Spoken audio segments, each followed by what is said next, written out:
Welcome back to Civic Education Minds. This is Teacher K. Today we are looking at the Universal Declaration of Human Rights. We need to understand what this document is talking about. Of course, this is falling under the International Human Rights Instruments. Now, what are International Human Rights Instruments? We're saying these refer to institutions and mechanisms that are used to promote and protect human rights.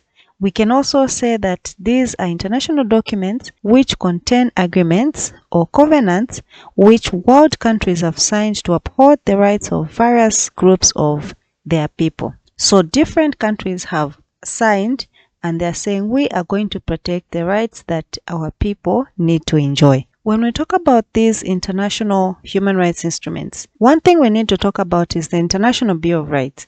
What is this International Bill of Rights? This is a document that comprises major international human rights instruments.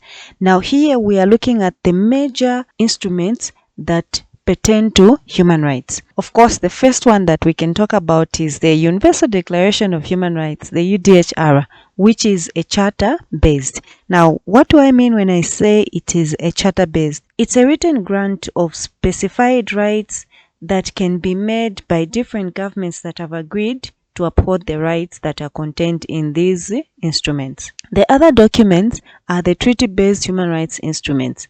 Now here we are talking about the International Covenant on Civil and Political Rights, the ICCPR, which comes with 2 optional protocols, and then we also have the International Covenant on Economic, Social and Cultural Rights. These 2 documents are the ones that fall under the treaty-based. Then we have those specialized international human rights instruments. We are going to go deeper and understand the treaty-based as well as the specialized instruments. In this video, we are looking at the UDHR. Now, every time I say UDHR, I'm talking about the Universal Declaration of Human Rights. Now, to just give a brief background of the UDHR, the United Nations Commission on Human Rights, which was formed in 1946, sat and they drafted the Universal Declaration of Human Rights. This commission was chaired by Eleanor Roosevelt, who was the former First Lady of the United States. And the commission composed of contributions that came from legal experts, from scholars, and different representatives of different cultures and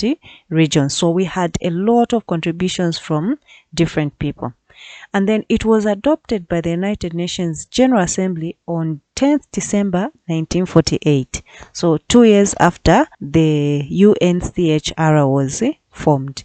The document consists of 30 articles. So these 30 articles are simply talking about the different rights. So it's more like 30 rights that have been recognized to be of great significance. Now, why was the UDHR a matter of urgency? It was created because there was need to respond to the atrocities and violations of human dignity witnessed during the World War II or the Second World War, the horrors of the Holocaust, which was the killing of the Jews, as well as the systematic genocide. These were mainly perpetrated by Nazi of Germany under the leadership of Hitler. So let's look at now some of the articles that you'll find in the UDHR. As we had said earlier, the UDHR is made up of 30 articles, but we're only going to look at just a few of some of the articles that are contained in the UDHR. Now, the UDHR has got 2 themes, or is made up of 2 themes. Civil and political rights, that's the first theme. The second theme is economic, social, and cultural rights.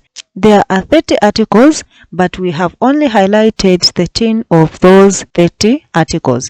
The first one says we are all born free and equal. The second one, freedom from discrimination. The third one, we have the right to life. And the fourth one, we have freedom from slavery.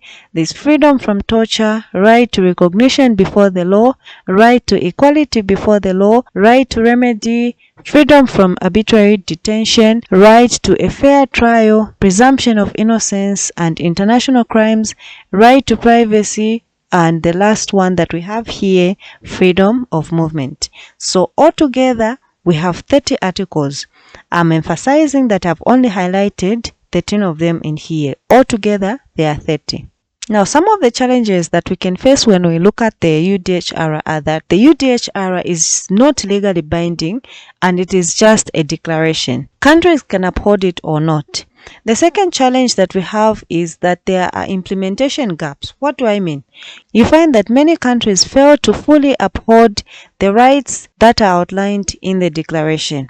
Then the other challenge that we have is that there are enforcement issues. There is lack of enforcement mechanisms, which is going to limit the effectiveness of the UDHR. There is not really like a punishment for not upholding what the UDHR says. So this one can be married to the first one, which is saying it is not legally binding. Because it is not legally binding, it's going to have issues when it comes to enforcement. So those are some of the challenges that you find with the UDHR. So that is about the Universal Declaration of Human Rights. We are going to look at the ICCPR, the ICSCR. I hope we are able to remember what these letters stand for, but if not, no worries, we are still going to look at all of them, and by the end of this series, you are going to understand what ICCPR is and ICSCR. Thank you for being with me. Please subscribe to the channel, like and share with friends. I'll see you in the next video.